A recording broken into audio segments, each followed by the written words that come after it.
Hello everybody, John here, and today onto the garage. We are just dressing up what I welded last time and moving on to the next step.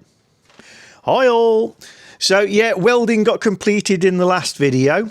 Right round here, got reinforcing pieces in. As I constantly repeat, I'm not a welder, so please don't judge the pretty. And in this area, it isn't even worth me grinding. So yeah, it's effective, high penetration welding, but I can grind neat. I can't weld neat. So you've got welds in all the right places, all the way around. And then the weird blackened finish you can see is because I put some Hydrate 80 on it, Biltamba product. If there was any rust there, it would chemically react with it. If any rust tries to come up, it'll chemically react with it. But it's a great undercoat to put under other things because it is so protective. So this is very close to as good as you can get rust treatment at home. The grey primer paint that you could see everywhere is pure zinc weld-through primer. And then Biltamba on top. And what I'm going to do now, because I've got quite a rough finish because of my welding, and though I've filled every pinhole I found, you never know if you've left a small hole or there's just a re-entrant feature on the weld that's going to harbour rust in the future. I'm going to put some seam sealer across this, which is like, think of it like your silicone sealants to work with, a bit tougher than that. It sets to a reasonably firm, rubbery type finish, smooths things off, it's very waterproof and stops corrosion starting. So Hydrate 80, that was the stuff that went on. And I'm going to use Dynax Seam, which is another Biltamba product. This is what your seam sealer looks like. There is no way of doing this neatly. You know, this is, if you put the brush in, look, it's tougher than the bristles on the brush. So this is a daub-on substance. You could use a lolly stick to apply it, genuinely. That's a recognised way of putting seam sealer on. I might have to resort to something a bit stiffer than this brush in a minute. The brush is sacrificial as well. You ain't cleaning this up properly. But yeah, I'm just going to work it into the surface best as I can.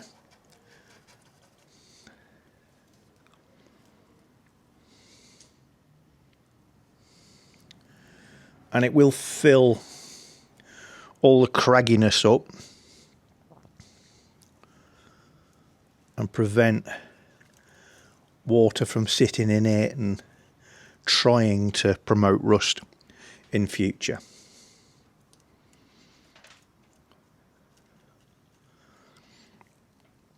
And you can overpaint this. Now, because of what this piece is and where it is, and the fact that most of it can be covered with either wheel arch liner or the, what do you call it, under tray. Nobody's really ever going to see this. But for the fun of it, and for my own satisfaction, I probably will spray some paint across it.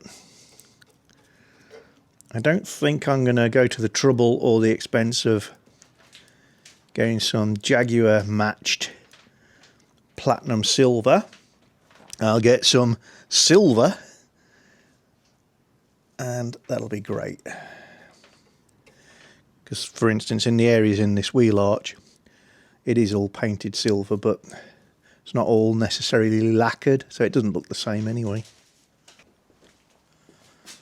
Just realised I've got a bit close to one of them threaded holes, and I think it's the threaded hole that holds the washer bottle on, so just going to run a bolt in there to ensure but I'm able to reattach the wash bottle without any issues.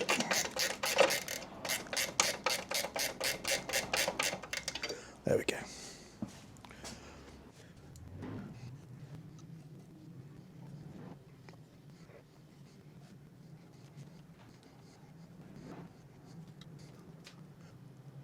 Before this all gets covered up, probably after I've painted it as well, I will use some of these holes to inject some cavity wax into the unit. Again, just make sure it's 100% future proofed. Okay, you join me a good 12 hours later. Seam sealer is set as much as seam sealer sets.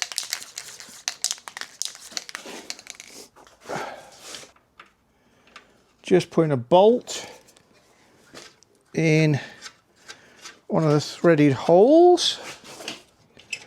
That one's already covered up. And I've just got some wheel and wheel trim paint, silver, just silver paint. And I'm just going to give that a dusting over to tidy it up, make it look a little bit more uniform, and make me feel good.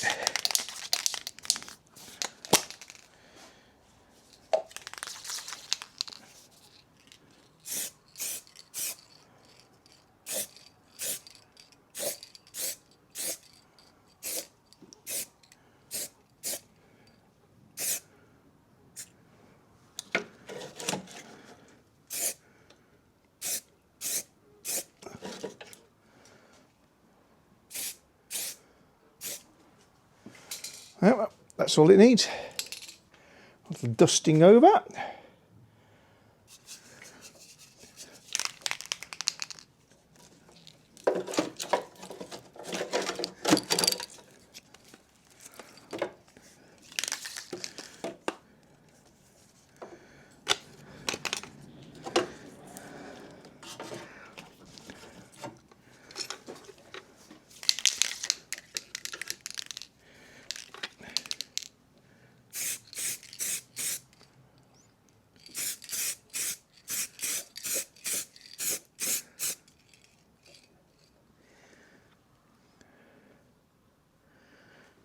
That's it, it just looks a lot better. Looks like one piece.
Okay, so with all this now complete, looking quite nice. Just going to use a little bit of Dynax S50 Extreme Duty Anti-corrosive wax. Again, built amber, not sponsored, just got plenty of their products because I like them. And this aerosol comes with a lance. If I show you the tip there, you can see it's got slots around it, and it sprays a 360-degree fan, so nothing comes out the end, it comes out in a fan around the nozzle. So you just put that on top of your aerosol can. And the beauty of these things is obviously you can feed this into any cavities, into, for instance, this hole here, and feed it all the way along. And the best technique is start spraying with it there. As you slowly withdraw it, you could push, but you just cover the nozzle in wax, whereas if you pull it out, everything stays relatively clean and manageable. So yeah, I'm just going to inject a little bit of wax. Look at the length, that's good.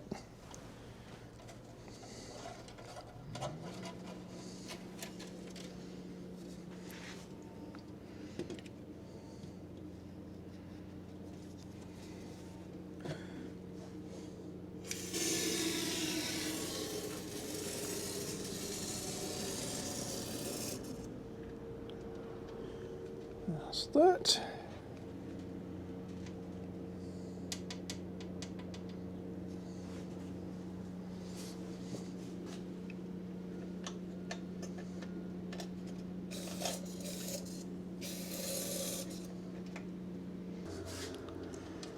Should have reached past this point, but can't hurt. There we go.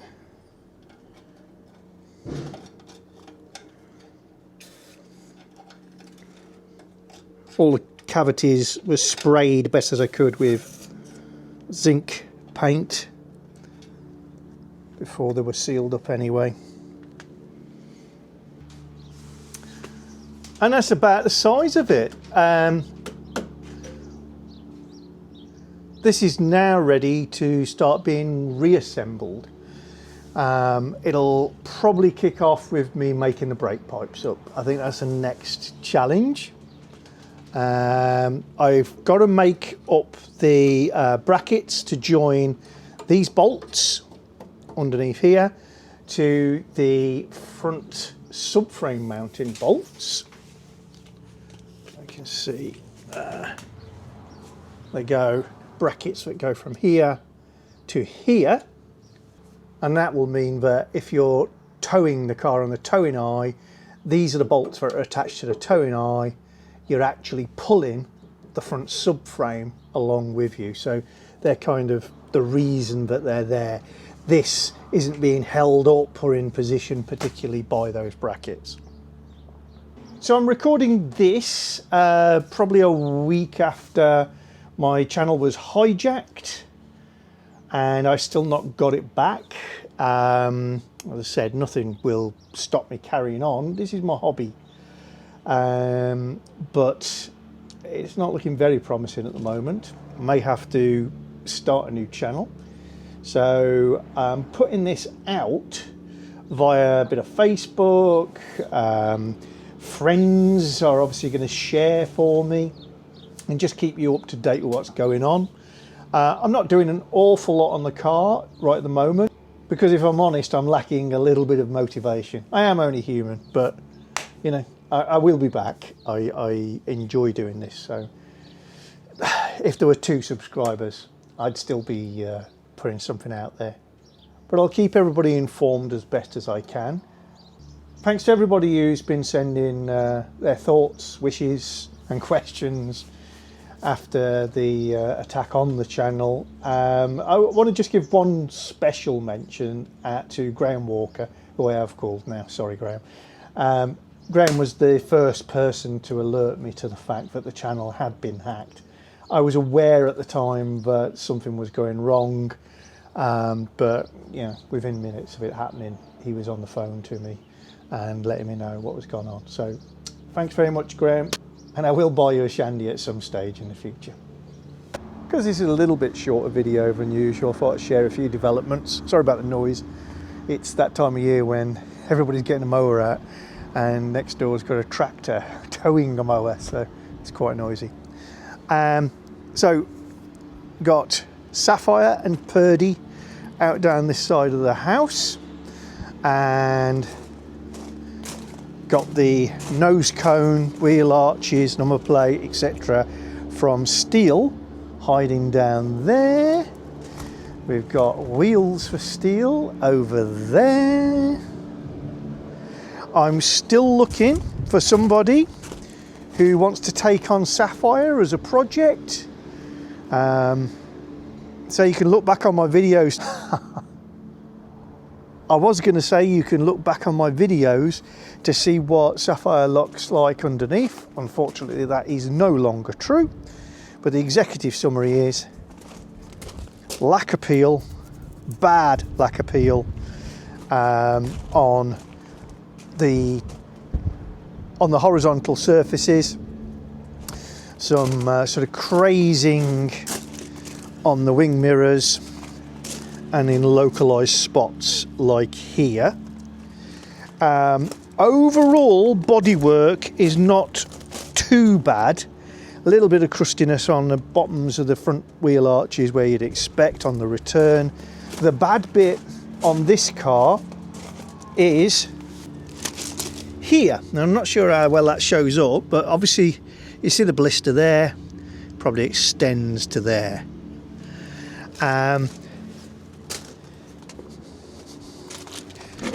There's all manner of sun related damage. This car has spent a good deal of time in the Channel Islands. Does have broken rear bumper mount. Looks good underneath. I'm not going to say perfect, it's a British car, but it looks good underneath. The sills look good. It runs nicely, allegedly has had a rebuilt gearbox. And at the moment, until April the something, that has got an MOT. But if you want it, I don't know how it passed an MOT with a reflector like that on its headlight. And though the tyres have plenty of tread, they are cracked and, in my opinion, too dangerous to drive on. So it needs somebody prepared to trailer it away.